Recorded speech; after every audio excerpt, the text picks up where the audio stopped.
so many people to thank here, so please allow me to do that.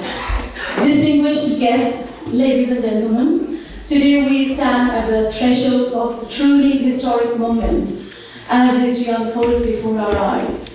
It is with great pride and joy that we celebrate the momentous occasion of Wimbledon becoming the proud recipient of the magnificent bronze statue of Sister Nivedita, coinciding with her 155th birth anniversary and the 75th year of Indian independence.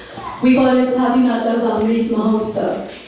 On this momentous day, we extend our heartfelt gratitude to all those who have been contributing their time, resources, and unwavering support to make this dream a reality. The inception of this idea took place during the Blue Plaque ceremony of English Heritage at 21A Wimbledon High Street in 2017 by Sister Nivedita Celebrations UK. Initially, it seemed like an impossible task. With the Holy Trinity's blessing, it became possible. Our heartfelt appreciation goes to Revered Swami Sarvasthananda Maharaj, the Minister in charge of Ramakrishna Vedanta Center UK, who guided us through the challenging times and played a pivotal role in raising funds through crowdfunding. We express our sincere thanks to Swami. Swamiji Namaste. We also express our sincere thanks to Revered Swami Nirmalatmananda Maharaj for gracing the occasion today. Thank you, Swami, for coming. Our sincere appreciation goes to Mr. Najib Latif, who not only brought the application forward, but fought tirelessly for the cause. It was through Mr. Latif's introduction that we were fortunate enough to collaborate with Mr. Marcus Beale, the architect, who has played an instrumental role in determining the perfect location and obtaining the necessary permissions. Mr. Beale's expertise and commitment have made him an invaluable asset to our project. We would also like to express our gratitude to Future Martin for their assistance in finding the ideal site for the corner of the Lake Road at Leopold Road.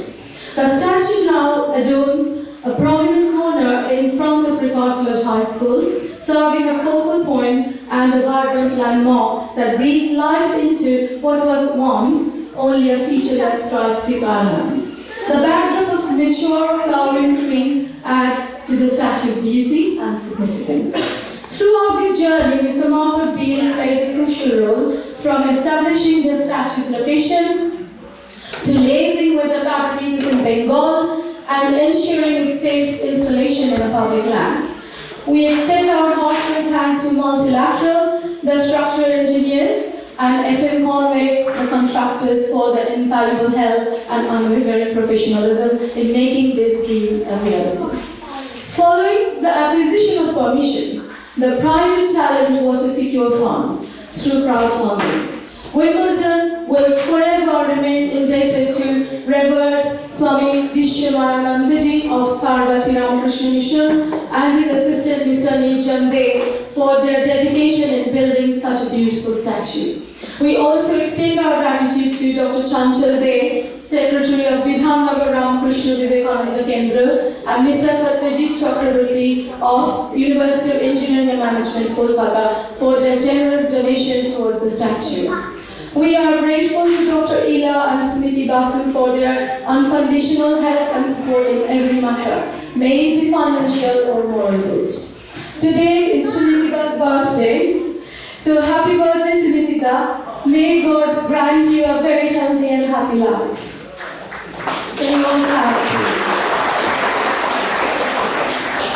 Additionally, we extend our thanks to all individuals who generously donated through the Facebook fundraiser and directly from various parts of the world, including USA, UK, South Africa, Europe, and India. The contribution of Ramakrishna Mission devotees worldwide have been invaluable in realizing this noble cause. While their names are too numerous to mention individually, we are forever grateful for their unwavering support. Special thanks to Sumita Kaur, who has been announcing now, for diligently maintaining the account. We would like to express our gratitude to Mr. Paolo for his assistance in printing the brochure and extend our thanks to Ricard and his team of volunteers for ensuring the smooth running of the program.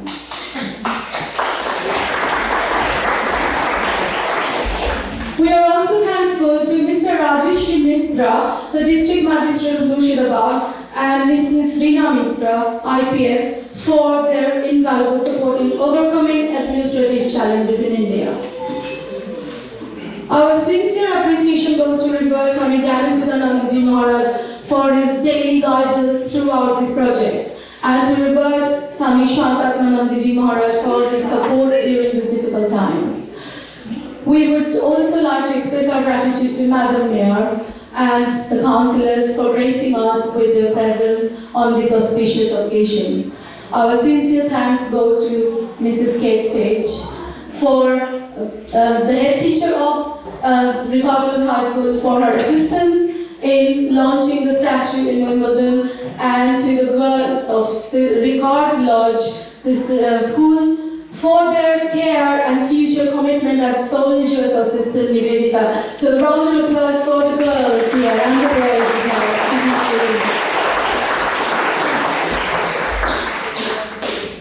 here. Now here I would like to mention Sister Nivedita Celebrations UK wants to award a student every year for the most improved students category prize from us. This is our saying thanks to the girls of Ricard High School. I hope that they will accept it. Last but certainly not least, we extend our heartfelt thanks to Morton Council for their support and cooperation in this matter. We hope they will take the responsibility for ongoing maintenance for this beautiful statue. This is my request. I know you are smiling, but yeah, this is the request. Okay, today as we gather for the special event, we can't help but remember and appreciate the presence of those who are not with us physically, but would have been overjoyed to witness this program, this occasion. One such person is Mr. Chris Orban, who the beloved grandnephew of Sister Nivedita, who sadly passed away a few months ago at the age of 93. I hold dear the memory of the generous £100 donation he graciously sent as soon as he learned about our fundraising efforts. Today I extend a heartfelt welcome to Dr. Orban and his family, grateful for their presence and the spontaneous involvement of Nivedita's family in this meaningful gathering. This is the first thing happening in history. So can we say thank you?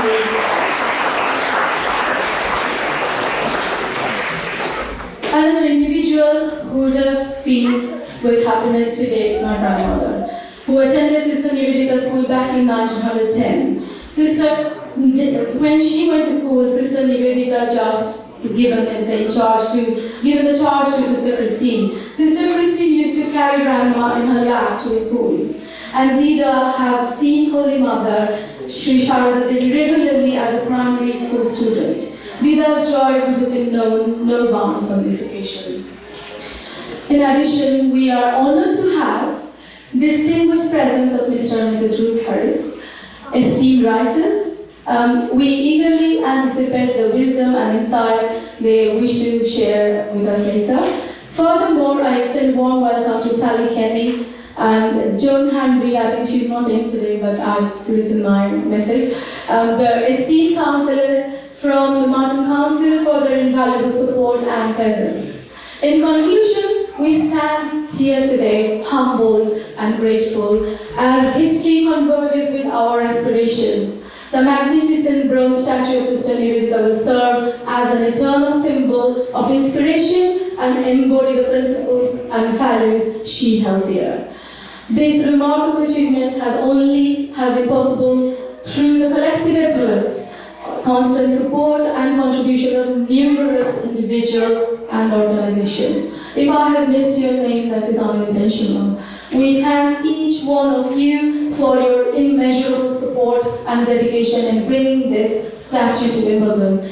May this statue be a beacon of hope, enlightenment, and unity for generations to come. Thank you.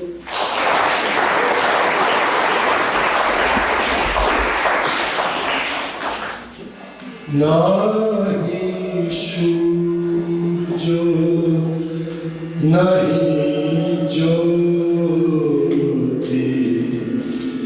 nahi shashanko sundaro, nahi surjo, nahi jyoti, nahi shashanko sundaro, bhashe bhumi chaya shaya, bhashe bhumi chaya shaya, chhobi vishwa charachara, nahi surjo, অস্ফুট মনো আকাশে, জগৎ সংসার ভাসে, অস্ফুট মনো আকাশে, জগৎ সংসার ভাসে, ওঠে ভাসে ডুবে ওঠে ভাসে ডুবে অহং স্রোতে নিরন্তর, নাহি সূর্য নাহি জ্যোতি, ধীরে ধীরে ছায়া মহাদয়ে প্রবেশিল, পরে মাত্র আমি আমি এই ধারা অনুক্ষণ, সে ধারা বদ্ধ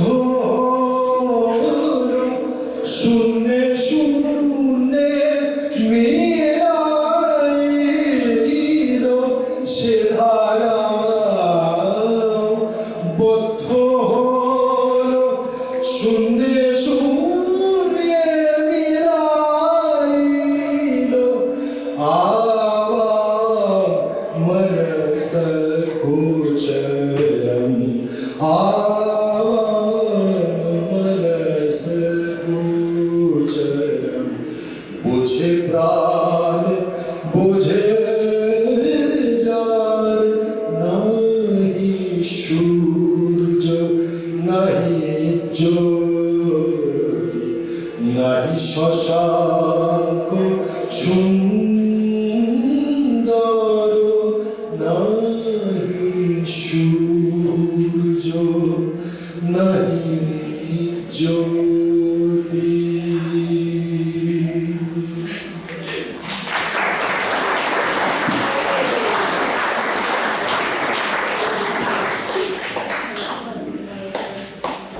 Welcome to Ricard High School, everybody. My name is Kate Page and I'm the new head teacher of Ricard. So if you've lived in the Wimbledon area for a long time, you might be unfamiliar with me. I began my tenure on September 1st of this school year, having taken over from the wonderful Alison Gerard, who steered a steady ship here for 17 years. Ms. Gerard first met with Mr. Marcus Beale, the architect of the project, in November 2019. And then COVID hit and the world turned upside down. In October 22, I was contacted by Mrs. Sarada Sharkar to request a meeting with Mr. Beale to update me on the plans of the project, and we quickly followed with a face-to-face meeting and drafted a plan for our school to get ready for the arrival of the statue. At the time we agreed, I would inform the school community about the plans afoot and explain to all that the reason a specific position had been chosen for the statue on the corner of Lake Road and Leopold Road was because it was outside our school, a girls' school in Wimbledon Village. The short narrative I gave my leadership team and the governors was that Margaret Noble was a frugal educationist who set up a girls' school in both Wimbledon and Kolkata. She campaigned for Indian independence. She was a prolific writer. She has a blue plaque in Wimbledon village. She still has a school named after her in Kolkata. She worked with a man called Swami, who was a monk, philosopher, interfaith leader, writer, educationist, youth advocate, and she became known to all as Sister Nivedita.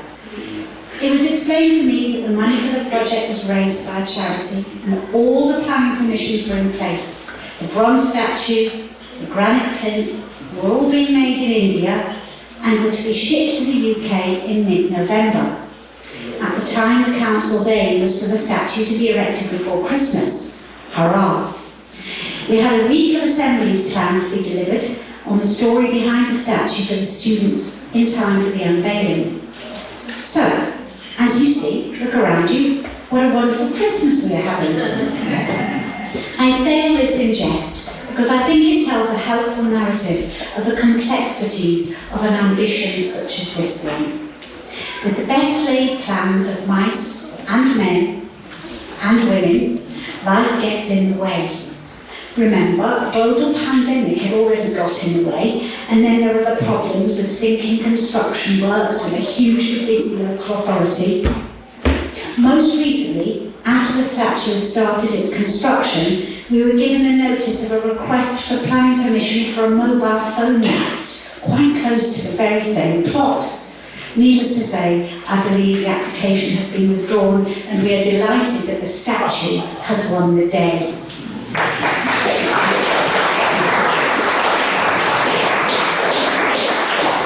Emily, Shanita and Nara, our Year 10 cultural ambassadors, first met with me to plan their assembly at the start of the year. They went through several drafts and recorded their voices onto an assembly presentation so that it could be delivered remotely in every classroom when we were ready to go. We wanted our students to understand some of the history behind the appearance of the statue and the life of Sister Nivedita. We are a school who deeply values the heritage of our school community. We proudly call ourselves a multilingual school with 75 different languages spoken and 37% of our students learning in English when it is not their first language. Students are able to study many of their community languages at GCSE and A-level. Our students do exceptionally well, and we believe that being able to communicate and understand more than one language is part of our superpower. We also highly value student voice, and the opportunity to get our girls involved in educating their school seemed a very fitting tribute to the project.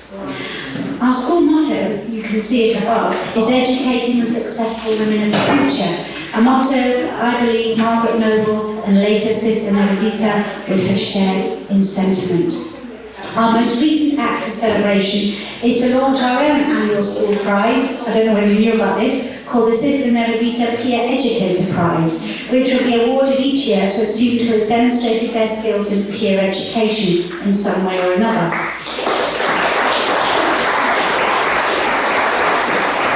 It might be in running workshops, leading learning in classrooms, or indeed presenting in an assembly. I hope you enjoyed today, and I thank you all for coming along to Ricard to join in the celebration of this remarkable woman who has clearly left a lasting legacy. I'm sure other speakers will share with you more detail about Sister Nivedita's life and the impact that she has had.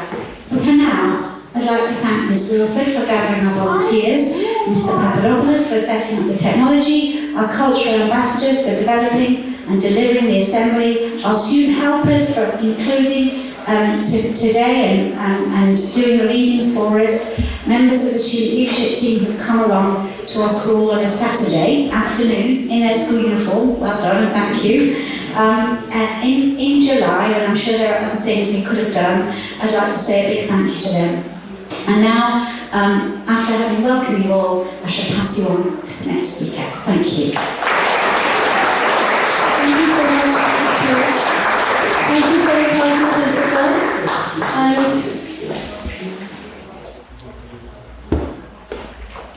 to each one of you. honorable dignitaries, Swami Sarvasthananda, devotees and friends. It's a very special day for everyone, not only who wasn't here, but who are listening from, I think, online.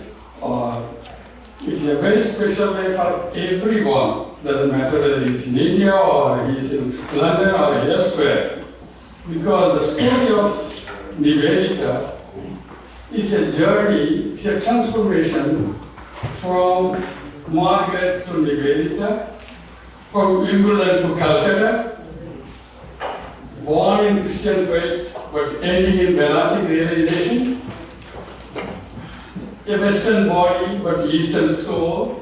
It is a continuous transformation with inspiration and dedication. She has demonstrated it, and it is up to us to know what she was, what she represented, how her life was. I would also like to request everyone to go through the life and teachings, her writings, to know who she was. Many of us are participating, but it's more important is to go in depth.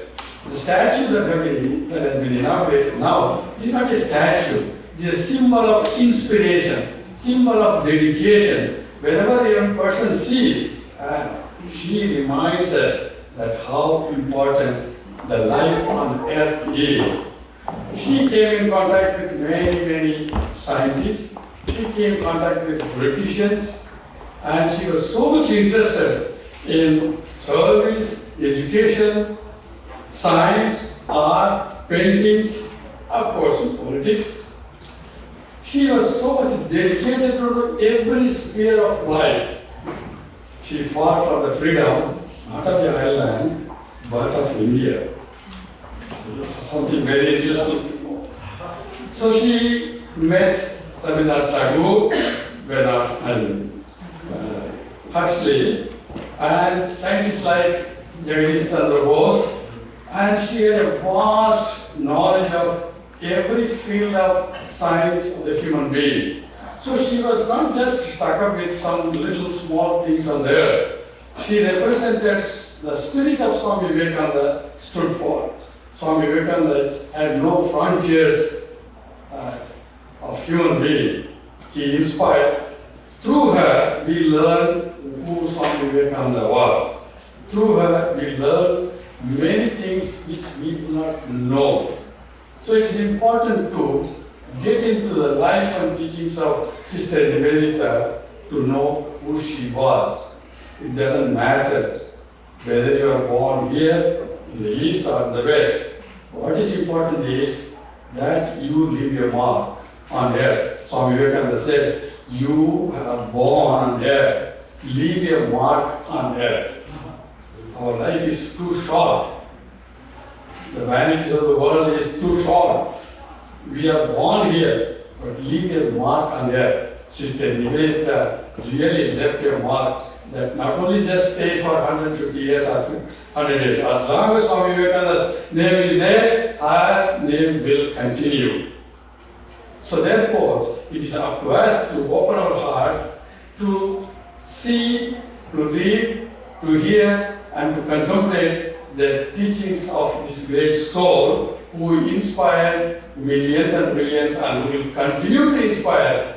We don't know how many and how many years. Jesus Christ was born 2000 years ago, and it goes on multiplying the energy that he left.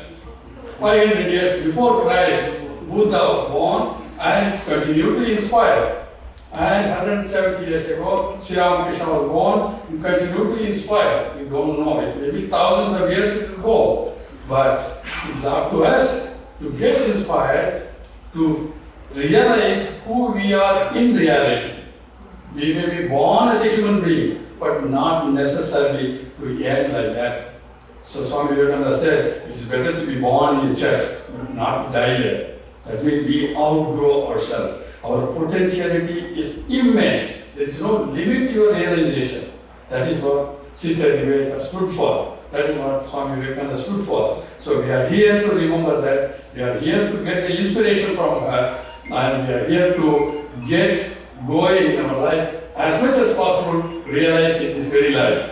Don't leave it for the next life. we don't know whether next life what will happen. But here you are, here we are, and we do go as much as possible, get inspired, and that is what meant for this life. Thank you very much for the organizers for this event, and thank you very much for all the dignitaries who are here and on this occasion. And I'm just passing through this place. I was in Dublin, and that way Dublin to London also great significance. And we are recently in Dublin, and I believe with this transformation, the Dublin Center in the name of Nivedita House will grow and grow enormously. Thank you very much for giving the opportunity. Namaste.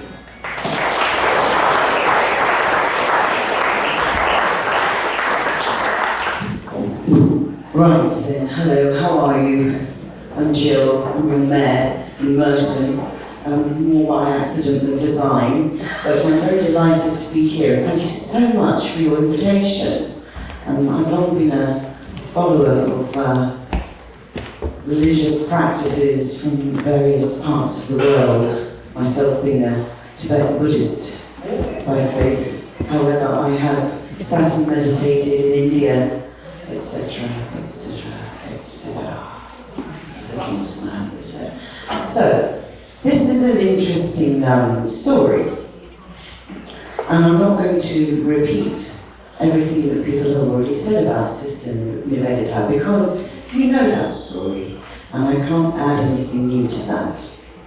But it strikes me, and in particular, the extraordinary comparison, I suppose, that this pioneer answered a call. And I find that in the era that she did that, to be really very brave. In the late 19th century, for a single white woman to have gone into Europe, let alone India, Calcutta, that's quite an achievement, and it requires of her to be fearless. And I always say, the more that I fear, the braver I become.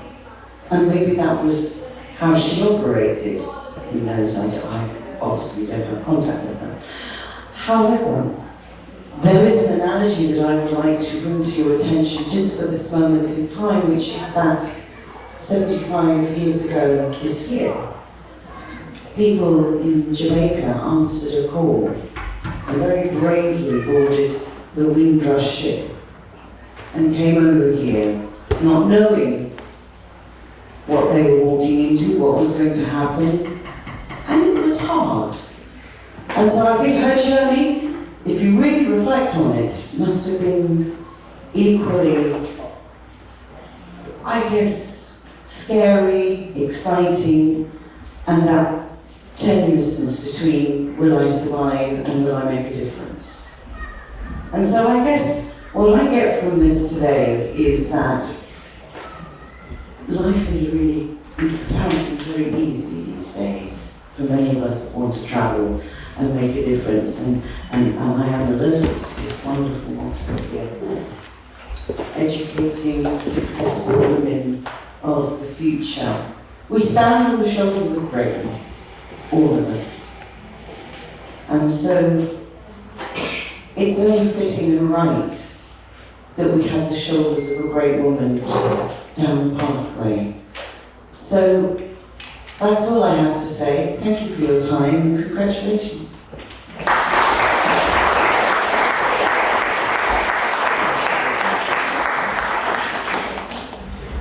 I've got a few notes. I've only got 7 pages, so you can take too long. Unusually known for my brevity, which is one of my talents, I'm told. The whole point of Great Torrington, as some of you are aware, is that we were the site of the original statue that was unveiled in 2019 of Sister Nivedita, and I had the great privilege of being part of the unveiling ceremony. And the amazing story of this woman has stuck with me ever since. We've had a number of visits from various people from the Indian community to come down to visit us. It's always been a tremendous pleasure. The fact that I was asked here today was indeed a genuine pleasure and privilege. Margaret Elizabeth Noble was born on the 28th of October 1867 in the town of Dungannon in County Tyrone in Ireland to Mary Isabel and Samuel Richmond Noble. I love this next bit because it's actually close to my heart being a Scot. The Nobles were of Scottish descent. They settled in Ireland for about 5 centuries, so there's still a bit of Scots in them. Her father was a pastor, and he was so influential in her life, and he taught her that service to mankind is the true service to God. When Margaret was 4 years old, the family went to live in Great Torrington in North Devon, where her father conducted services for the poor, and when he did that, she always accompanied him. She was very much part of his life, and he was a great influence on her. In 1891, Margaret settled here in Wimbledon and helped start a new school. The experiment in teaching gave her great joy, and after a year, Margaret started her own independent school in Kingsley Gate, where there were no restrictive methods of formal learning. The children learned through play, which in those days was a really novel idea. In 1895, the big adventure started when Margaret met Swami Vivekananda, and in 1898 she travelled to Calcutta, where the Swami gave her the name of Nivedita, which means dedicated to God. After a life of service to Indian nationalism and to girls in Calcutta, amongst many other things, she died in Darjeeling on the 13th of October, 1911, aged only 43. I was thinking when I was writing this, at the age of 43, what a shame that she died so early, and it always reminded me of Jared Manley Hopkins, who died very young as well, because he had really not looked after himself. He gave everything he had to other people, all his food. He didn't look after his own bodily health, and I suspect she did very much the same. She dedicated her entire life, her body to others. In 2019, I was privileged as the Mayor of Great Torrington to unveil the first statue outside India to this extraordinary woman. I felt it fitting that this ceremony was held in the town where her life journey started, and it gives me particular pleasure to continue this tradition here today by paying my renewed respects to Margaret Elizabeth Noble, Sister Nivedita. Thank you.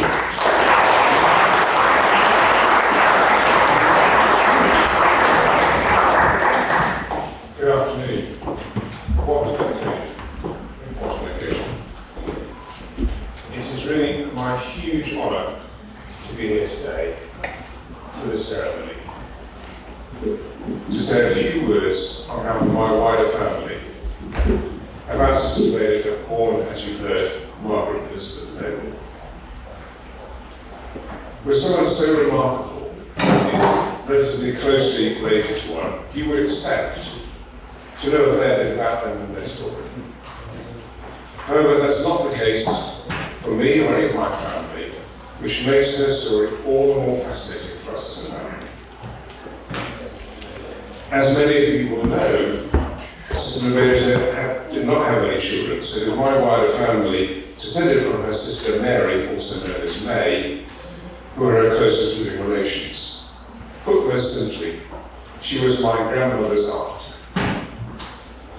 I'm delighted to say that we have a good representation of that wider family present today to witness the ceremony, who are sitting in the front row over there, and I'll introduce them shortly.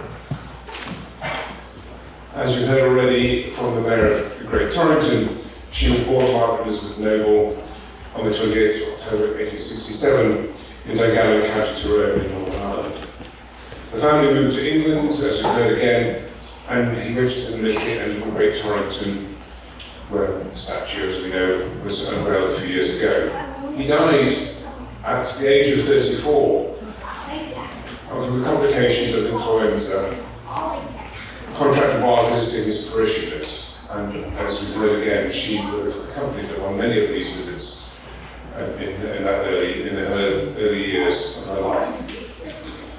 While their brother Richmond to remain with her mother. Margaret, as she was known as then, and May were sent away to a convent for destitute priests' families, where discipline was brutal. Given her vocation and work in later life, it seems reasonable to assume that this instilled in her the importance of education and fair opportunities for women. Despite the challenges that she experienced in her own education, Sister Nivedita trained herself to become a teacher, and after a variety of roles, as we heard, she came to Wimbledon, as you will all know. Her time in Wimbledon shaped the rest of her life, and she spent much of that time in Wimbledon with her sister, May, and my great-grandmother, who was their mother. It was in that period during which she established several schools, as we heard, using very modern approaches to education, and that she met and became inspired by Swami Vivekananda. She and May also became close friends to the brilliant and famous Indian scientist Jagadish Chandra Bose and his wife Paolo. May, Margaret's sister, Nivedita's sister, married her husband and then had 3 daughters. The elder of whom was Margaret Bose Wilson, as you will know the name from Margaret, her aunt, and Bose from the Bose family, whom they were very close to. My grandmother moved to South Africa after the First World War, where she married my grandfather, who was Harold Morgan. They had 3 sons, John, Michael, and Christopher. Christopher was my father. And indeed, Sarada had met him before he died a few years ago. He did, as you said, he passed you lots of letters which I shared, and it was a lovely thing to see there. So at this point, I'm delighted to introduce members of my wider family who have been able to be here today, and I'm really grateful that they've made to be here. So can I introduce my wife, Annette? Maybe she sat there. And then my daughter, Juliet. And my son, Mark. And Michael, so Michael's grandchildren here, so we've got Brett, who's here, and his fiancée Vicky, and then also Nicole, who's another grandchild, and Mike at the end.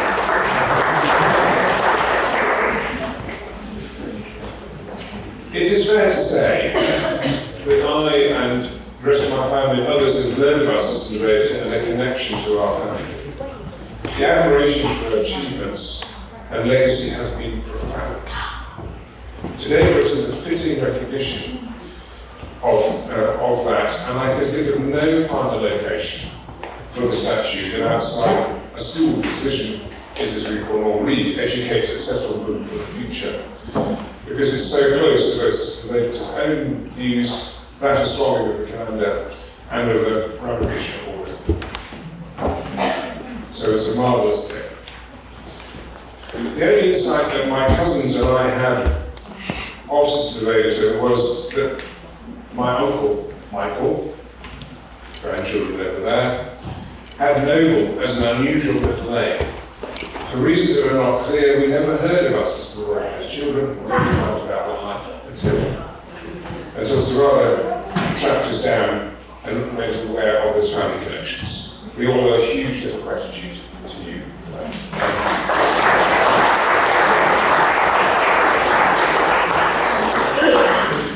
Having been a GP for 30 years, I'm aware of the impact that one can have when circumstance means you play a key role at an important juncture in someone's life. However, it pales into insignificance when one considers how many lives have been irrevocably changed for the better by Sister Nivedita and the work she did. I think I'm speaking for all of my family when I say how immensely proud we are to be associated with a woman whose selfless dedication to the education of girls, the empowerment of women, and to the Indian people has left such a lasting impact on this world. Thank you very much.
respected Sarvasthananda and all the distinguished guests.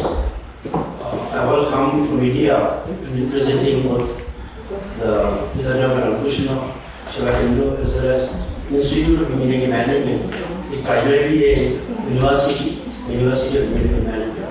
And I'd like to read the message received from our director. He is not only director, he is the founder member. So Dr. Sati Chakravarti, just reading the respected revered Swami Sarvasthananda MIC, Ramakrishna Vedanta Society, London, distinguished guests and audiences. It gives me immense pleasure to deliver this message on the auspicious occasion of unveiling the bronze statue of our revered Sister Nivedita, an educator and humanist. She became a teacher at the age of 17 years and taught in different schools around Ireland and England before establishing her school in 1892. She made Swami Vivekananda, respectfully called Swami, when she visited England in 1885, and she was attracted with universal principles of Vedanta, and Swamiji's humanistic teachings accepted him as a spiritual teacher before she left England in 1896. Her great level of devotion impelled Swamiji to give her name Nivedita, means dedicated one.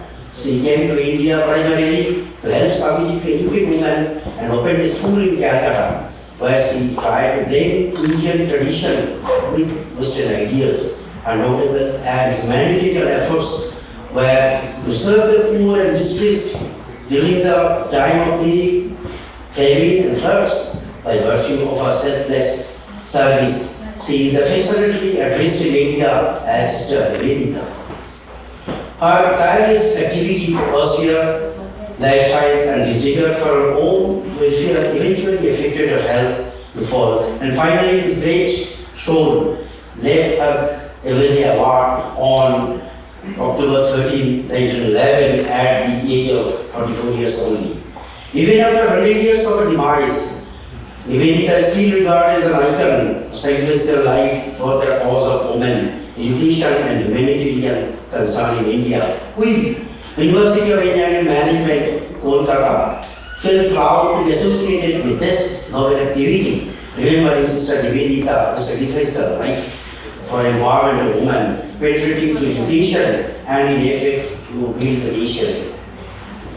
In spite of heartfelt desire, I couldn't be present personally at Wimbledon, London due to unstable health condition. I wish the unveiling function a grand success. Professor Dr. Sati Chakravarti, founder and president of Institute of Engineering and Management and University of Engineering and Management Group.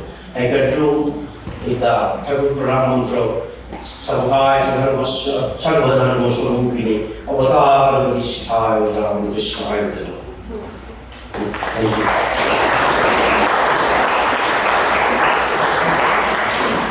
Hello everyone. It's really a joy to be here. As an historian, you don't always get the chance to be a part of a living tradition. And so here I am. Sister Nivedita was somebody who impassioned me. I think I'm one of the few people who can say that I've read every word of her letters in the various editions, except for the new ones that have been discovered. And I look forward to reading those. I've had a hard time trying to convince people about the importance of Nivedita in the West. I was amazed when I worked in Calcutta how easy it was to find traces of her, especially in Bank Bazaar, which I went to see, and literally on billboards where she's still heralded in Kolkata as the kind of leading figure in sanitation and hygiene for the city. I also called my book about Vivekananda, Guru to the World, the life and legacy of Vivekananda. And so because of this emphasis on legacy, the last 3 chapters of the book are on her. It's been so interesting to see. There have been those who reviewed it and said, well, why did she include her And it is exactly as it's been said today, that without her, Vivekananda's story is inexplicable, and the reach of global Vedanta can only be misunderstood. As everyone else here has said, she was an unusual, even pioneering woman. She was fascinating, and she was full of contradictions, because she lived in a very contradictory time, a time of empire, and as we've said, a white woman in a country that became her adopted country. Everyone has mentioned that she's a progressive school teacher, and she was obsessed by the notion of experience, that you did not need to teach little children how to count two. All you needed to do was point to one cheek and then the other. And when she was embracing the ideas of Ramakrishna, she said in her correspondence and also in the Master as I saw him, that that was what Ramakrishna taught her on the experiential and spiritual level. Ramakrishna used to take mud and gold, and he used to throw both into the Ganges. And she said that was experience of spiritual truth, that these were mere objects, they were material things, they were not important. There was nothing like what went beyond both mud and gold. They were equivalent. What's really interesting is that when Vivekananda came to see her school, he actually is said to become tearful, because he thought that she expressed in her educational method the notion of an experiential theology, spirituality that he had seen with Ramakrishna. But when she came to India and she had to change her whole life, she had to lose her idea of empire and the idea that she would make India and England love one another. She actually believed in empire. She actually believed that England was a good thing for India. And instead, he said to her, your patriotism is a sin. It's a form of attachment that's incorrect. And through these lessons, working with the poorest against plague in India, in Calcutta, it wasn't just against famine, but against plague, that she actually disowned her own heritage and she hoped to become an Indian with Indians. There are other things that she did in India that were remarkable. She became the Western spokesperson for Kali. And so she set aside all the cliches about Kali worship as primitive and degenerate, and used them instead to show how the goddess of creation and destruction proposed a vision of Indian dynamism and strength that very much opposed the Western stereotype of Indian passivity. And so with works of this kind, she was vital to the establishment of many new ideas in Indian nationalism.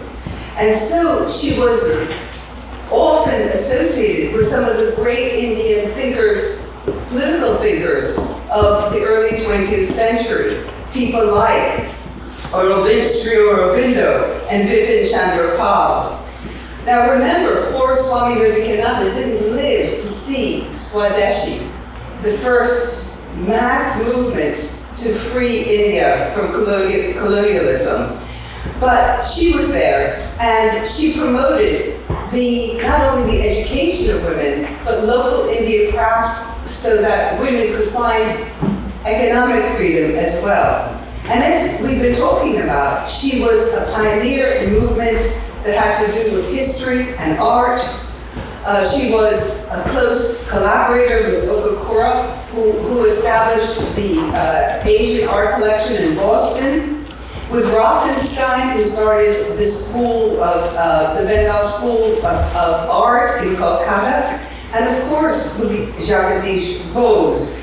In my view, some of his earlier texts, although he did the science, she did much of the writing.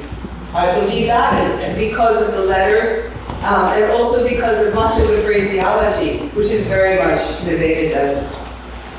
And what I just wanted to finish on is a note about her recognition of the importance of women. We've all been speaking about it, but she was one of the few people that, when she first came to Calcutta, she didn't understand that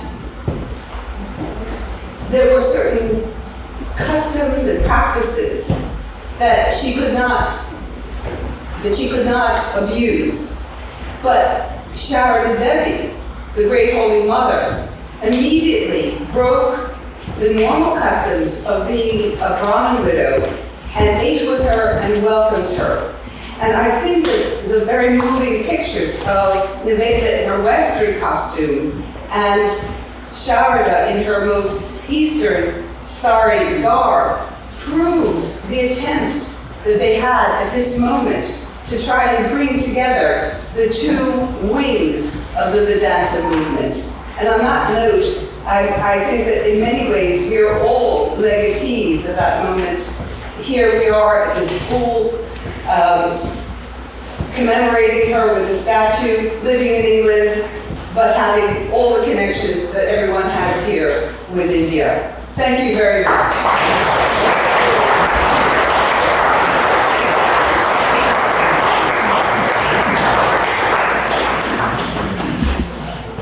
Dr. Olin, I can't think what your relationship is, but your background, your family background too. And I'm an educationist. I taught all my life and worked in university. And I'm a great promoter of education for all. And when I got my cabinet role, we changed it to education and lifelong learning, because I believe in educating from the cradle to the grave. Whatever age you are, you learn. And she is an inspiration. And many of the girls I taught in Merton in middle school, came to Ricard's and had a wonderful life. And it's wonderful to have Kate as the recently appointed head teacher, coming full of inspiration again to carry on the education and enthusiasm. And as we're in a girls' school, for girls, that you do liaise with Rutledge and have the RR sixth form where you blend the boys to give the opportunities, the education that's available on each site for both groups.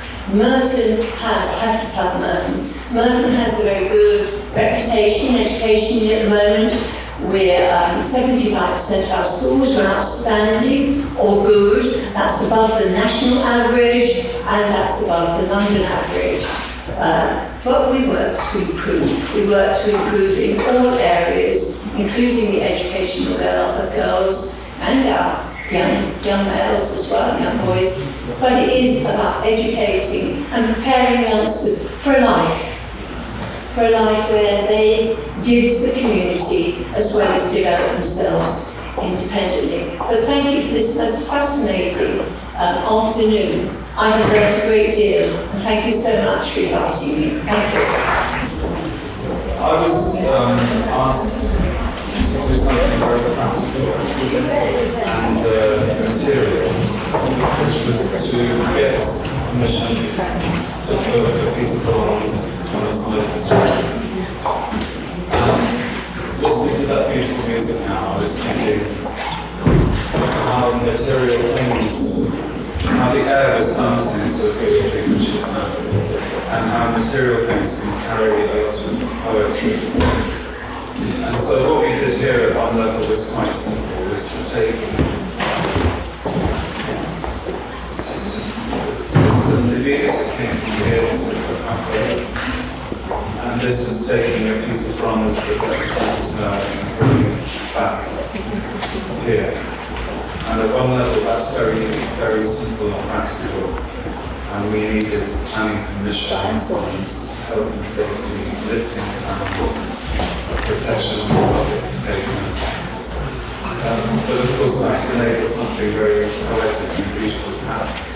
And I'd like to just briefly thank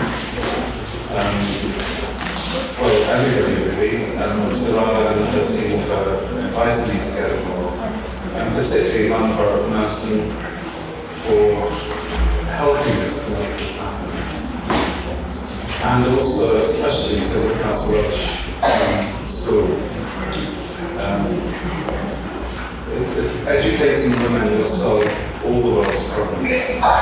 It's the one thing that's been proven make life better for everybody. And it's wonderful that, and we don't.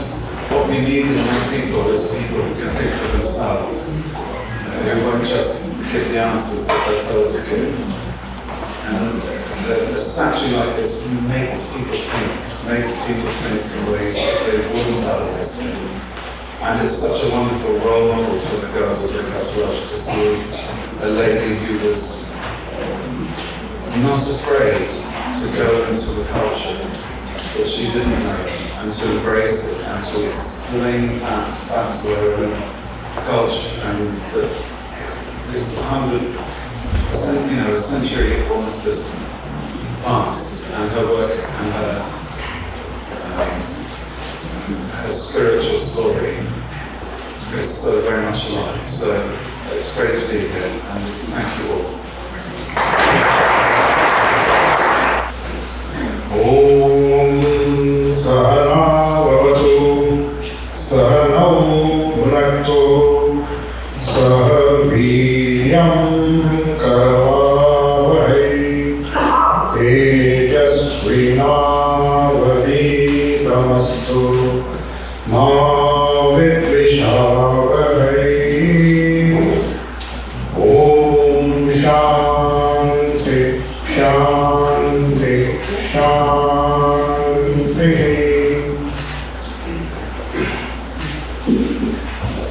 It's a great pleasure. It's a very auspicious day, 1st of July, where Sister Nivedita has found a permanent place in Wimbledon, where she began her educational career. But passing through all the vicissitudes of life, there's something central in her life which led her from Ireland to Wimbledon to India to America, and all that she did in her brief life which she lived was motivated by a few words which her father Samuel Noble had uttered when she was hardly 10 years old. He was about to die, and he told his mother, that is Sister Nivedita's mother, his wife, that I wish to dedicate this young Margaret to God. So the search for God, the search for truth, the search for freedom, physical freedom, mental freedom, and above all spiritual freedom, led her to explore a lot of knowledge systems. She had some grounding in Buddhism as well. Of course, she was well versed in Christianity, the basic tenets. And it is this search that led her on one fine afternoon, St. George's Drive in Pimlico, a small parlor meeting where Swami Vivekananda, she met her would-be guru, as Guru Harris has beautifully described as the guru to the world. So it is in this parlor meeting she heard something which nobody ever had spoken before. It came like a bolt from the blue, and she got what she was searching for. Swamiji mentioned in that meeting, after giving some background of Vedanta philosophy, he said something very significant which struck her soul so deeply that she began a quest for that immortal freedom, that immortal search for the soul, the freedom that she was seeking, freedom, the search for truth that she was seeking. He said, we want a few men and women, someone here who can stand on the yonder street and who can say that I desire nothing except God. So unless that search for truth, that search for God was deeply influencing her, she would not have followed Swami Vivekananda and listened to every word of his, which to her was the fulfillment of her life's purpose. That search for truth, that search for freedom, it's It's a coincidence that a few days from now, on July 4th, Swami Vivekananda left his mortal body and entered into freedom. It happens to be the American Day of American Freedom as well, July 4th. That was the day he chose, and in fact he confided that that would be the day that he would shed this body and enter into eternal freedom. That was the freedom that inspired Nivedita, that search for freedom, that search for truth, that search for God which she was seeking. And behind all her activities, behind all her politics, behind all her the different vicissitudes of life she passed through, both in England as well as in India, was this search for truth, which obviously she felt before she finally entered into Mahasamadhi in Darjeeling. So this central love for certain values which she heard from her master, which has been beautifully expressed in this wonderful biography, which is one of the best biographies ever written on Swami Vivekananda. There are voluminous biographies, but the book Master, as I saw him, if you read every word of that book, she doesn't claim that it's a biography of her master, only a biography of the master as she saw him. And I doubt if anybody has seen Swami Vivekananda much better than the eyes of Sister Nivedita. She will listen to every word, every sentence that he uttered, and every one of that she dedicated her life to. That's the meaning of the word Nivedita. She was totally dedicated, not only to the cause of women, which Swami Vivekananda asked her to do. That was part of her mission, no doubt.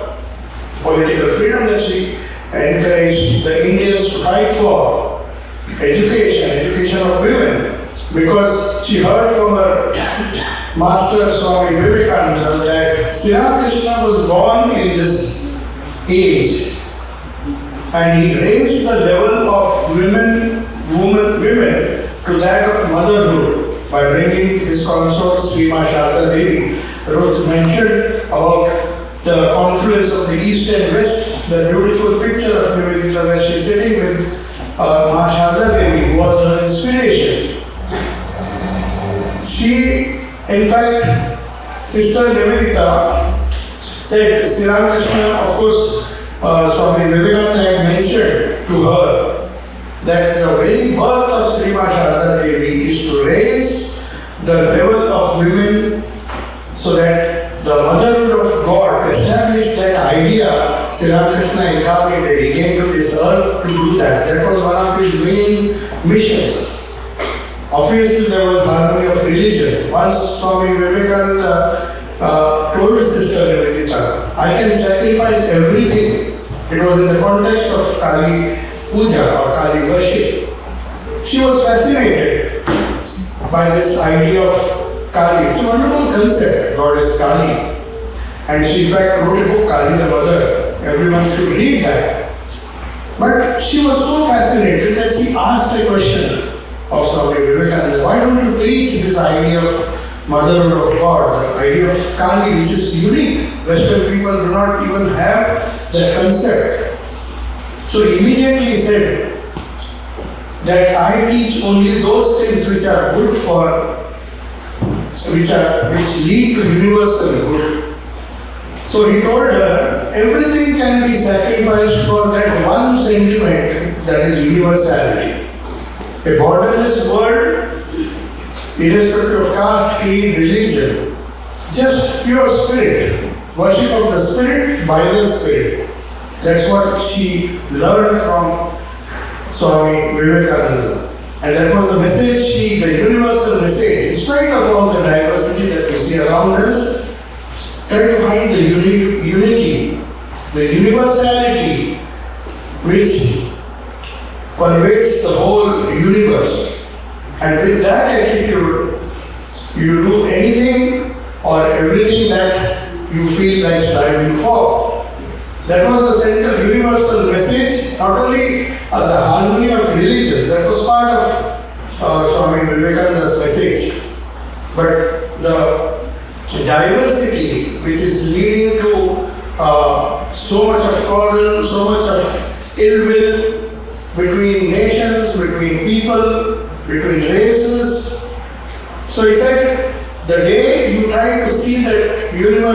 spirit pervading these diversities. Accept diversity. Without diversity, there is no life. So that's why we find Sister Nivedita practically dabbling in every diversity that she could lay her hands on. Whether it's politics, education, painting, you name it, she was involved in everything. But the central theme, which she had learned from her master as Ramakrishna had demonstrated in his own life, was that search for that eternal truth, eternal freedom, that eternal universal principle that would create a peaceful and harmonious world. And she said, you can sacrifice everything, all your patriotism. In fact, Swami Vivekananda himself inspired her. We would like to call her a patriot, just because she fought for Indian freedom. But at the same time, as he pointed out, that your patriotism, the idea of patriotism that you are holding so dear to your heart, the idea of England, the idea of empire, all this patriotism, this idea of patriotism is a great sin. It is the same Vivekananda who inspired her, said these things to him. Are we not universal beings? That universal message was the central core of Sister Nivedita's message, and till the last breath, practically, if you read her works, the Cradle Tales of Hinduism, there are so many beautiful works. She wrote many books even before she became Sister Nivedita as an educator, as an educationist. She was highly intellectual and well known. She founder of one of the original members of the Sesame Club, Bernard Shaw, and so many great people. She was great in her own right, but at the same time, she understood the central message of Swami Vivekananda, which could not be compromised with. This universality, which ran through her bones, ran through her blood, ran through her nose. So she was full of that idea. And obviously, in her short life, she tried to bring out that universal spirit in everything that she did.